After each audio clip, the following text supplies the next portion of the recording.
Out of January, I got back to work on it though by doing some final story polish and starting the animation. The first month of production consisted of maps, assets, skins, and doing layouts for the entire animation. In layouts, I had simple movements and camera shots to get the basics of timing and duration. In terms of maps, I did sadly end up using a variety of different seeds I randomly generated and selected to find the best sections of worlds I needed. The Nether in particular I was a little more picky on, as I wanted this long shot over the fortress as it's revealed in this open space. I also needed to make sure it had a Crimson Forest and a Warped Forest for when Dream was killing Endermen later on. I did end up using a few adjustments before using it, like extending the fortress out to the side and removing some of the ceiling, as it was still obstructing certain shots. But I think it worked out nicely. We even get to see all the biomes minus Soul Valley in this one single shot, which is cool. In terms of skin design for Dream, I found a good base skin online that probably would have worked in a cinematic animation, but I still felt it could have used some tidying, so I ended up getting in doing some of my own shading and touches like gloves and straps in an attempt to stay closer to a lot of the fan art made on Dream, particularly from Sadist's animations. A few different ideas were thrown around as to how I wanted to tell this story. I can leave the original scripts somewhere in the description if people want to read them.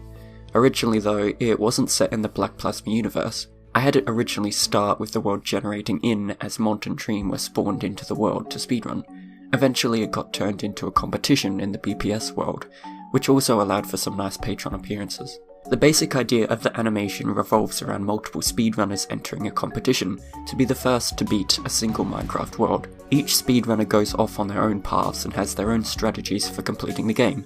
This ends up resulting in the runners colliding paths more as the speedrunners progress, and it turns more into a manhunt as the final three start to face off. As the Ender Dragon threatens to defeat them all, Mont and Dream both get past their differences and team up, displaying the theme of teamwork which this animation revolves heavily around. Speedrun starts out in the end, which I actually labelled as Scene 0 as this was a late addition to the plot. We are introduced to the character Mont, who is established as a beginning speedrunner once the camera pans back out into the real world. It's worth mentioning here that I did obviously not follow some pretty key Minecraft features for the sake of making an interesting animation. A dragon never lands on the ground in-game. However, for an animation I felt this was a nice way to express movement and make it feel more threatening.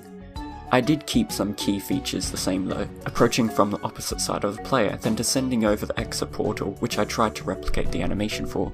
Lord 3009 ended up doing the base of the dragon effects, including the breath material and the particle system. I came in later and added a little more variety to the shapes to make it a little more fierce. One of the Dream manhunts are playing on my laptop here. This was the Three Hunters grand finale, which is a very notable one to me. When Mont tries to leave, we get a shot of the other BPS animators wondering what I'm doing.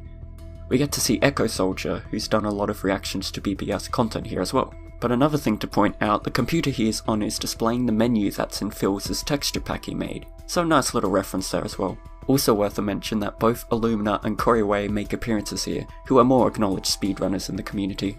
We now get introduced to the other competitors in this world. One thing I tried to show throughout the animation was that there are multiple ways to speedrun and different ways to complete the same task.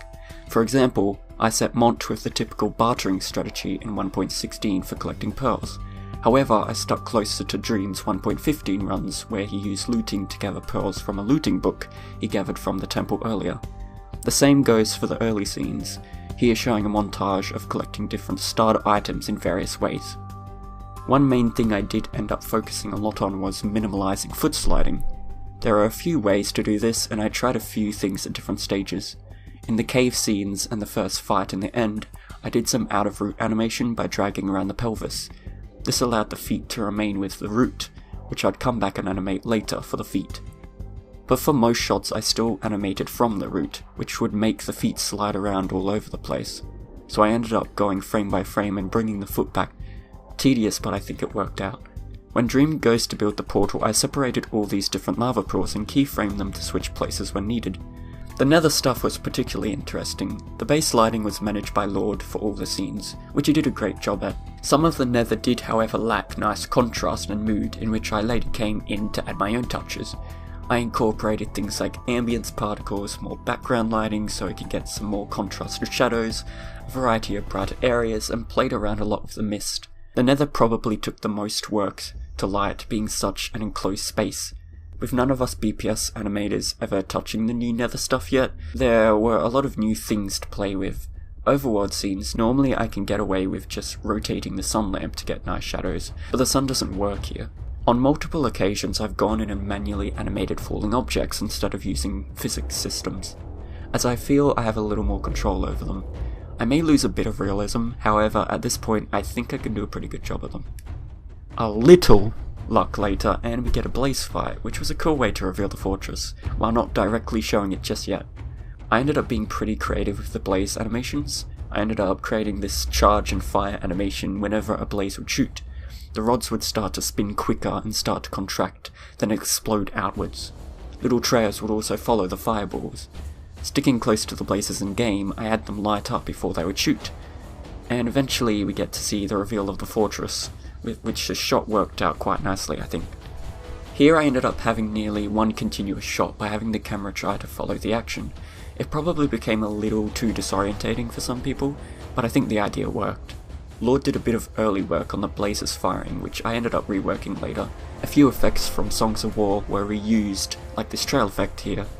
Once again, playing around a lot with the blaze rod animations when they die, I had each of them spin rapidly as each rod gets thrown and spun around before the blaze disappears. Most of the effects were done by Lord in this particular shot, but this is a cool way I feel to reveal the looting sword, which was possible by the book gained from the temple. 3 pearls drop after the Enderman had died. This again does stick close to Dream's 1.15 runs. The blowing up of the portal was a reference to Dream's 4 Hunter rematch manhunt. I needed to find some way to have the portal get deactivated. I believe that manhunt got released while I was still early in production, and I was able to add that in. Only having a flint, Mont needed to get some iron to be able to craft a flinted steel. You can get iron nuggets from bartering, which is conveniently given first try. Now this is another point where I broke Minecraft logic, as they went through the same portal that they came through, yet arrived at a completely different place. I could have simply just used a different location in the Nether instead of the same portal, but the current location worked nicely as I wanted a warped forest close by, where Endermen spawn frequently.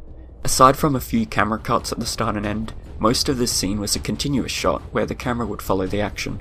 I really love these types of shots, particularly with action films. In fact, one of my favourite scenes from a movie is the continuous shot. But the thing about them is I can't take shortcuts if characters are on screen all the time. Normally between camera cuts, animators can jump between poses and positions to save time and be more convenient, but I couldn't do that here. I tried minimizing the amount of foot sliding by keyframing the foot frame by frame. I had to try and get creative with characters doing things on the run, while also keeping the camera alongside all this movement. The character routes were actually animated to follow this path, which ended up being very useful. I could just keyframe this value on a path constraint to tell it where on the path it should be, instead of animating the route. It's particularly at this point we also see everyone colliding paths and fighting each other, basically turning into a manhunt. Dream places a variety of blocks here to make Mont switch up his tools to get through, which gives Dream enough time to dig down. We get transitioned into the stronghold using a little tunnel, which is actually 2 separate maps. Main thing to mention in this scene is the portal. What I did here was again use separate parts of maps and combine them into one. I cut out the stronghold room and rotated it onto the edge of the end. I lit the stronghold using these point lights further back in the room to avoid light seeping through into the end. Outside the camera there's a few map pieces moving everywhere. Everything was able to be hidden once the camera cuts though. I did have a different effect in mind earlier on, where you could only see the stronghold from the room through the open portal when standing in the end, but I wasn't able to get around to that sadly. So you can still see the top of the stronghold like here. Getting into the first of the end fights, we have Mont vs Lone Wolf, not Bad Boy Halo, as some people got confused. They both appear later.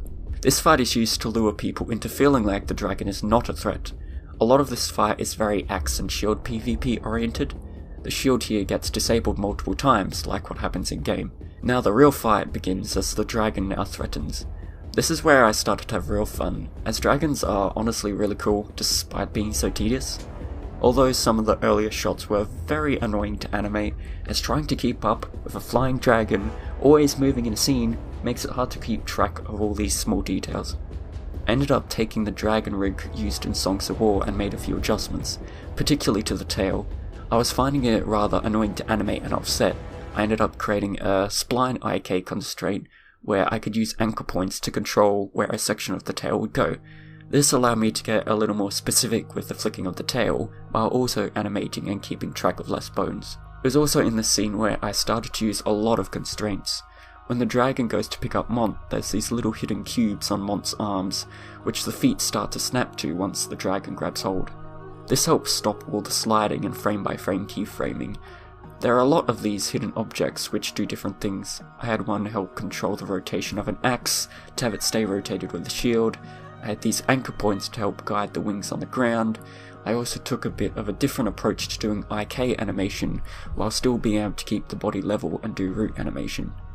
Animating such a large creature allowed me to have some very dramatic moments and really try and emphasize impacts. I wanted the dragon to feel menacing and looming over them. This shot here was also a little inspired by a few shots in Godzilla vs Kong, without giving spoilers. Near the end of the fight, as the dragon gets more damage, it starts to get worried, but gives one final charge which results in its downfall. Also a note, the arrows don't actually destroy beds. Having someone shoot and someone place a block to shield the explosions seemed like a cooler idea. Teamwork. The speedrun now being complete, we're brought back to the real world. Dream and Mont are both awarded with the trophy and they part their own ways. In an earlier version of the script, I had Dream remove his mask to try and show he was human. That ended up being removed to not come across the wrong way since he doesn't have a face reveal. Technically speaking, a speedrunning competition would not be run like this or have multiple winners, but for the sake of an animation and storytelling, we have both of them winning. The few runners we see weren't the only people to speedrun. Illumina, who was shown as a runner, also played, but it can be inferred he was on a different world or server. Doesn't necessarily mean he lost his run either, just maybe slower. That brought to a close the main animation. Then it was on to bloopers and thumbnails, going through reactions and wrapping everything up. Just as some final notes, speedrun was a great animation to work on. The dragon was probably my favourite part to animate, and I was excited to try a whole heap of new things like larger fights, the new nether, end lighting, and just a project of this scale. I also tried a few different stylistic things like a smooth mouth and teeth, which will be interesting to see how people receive that.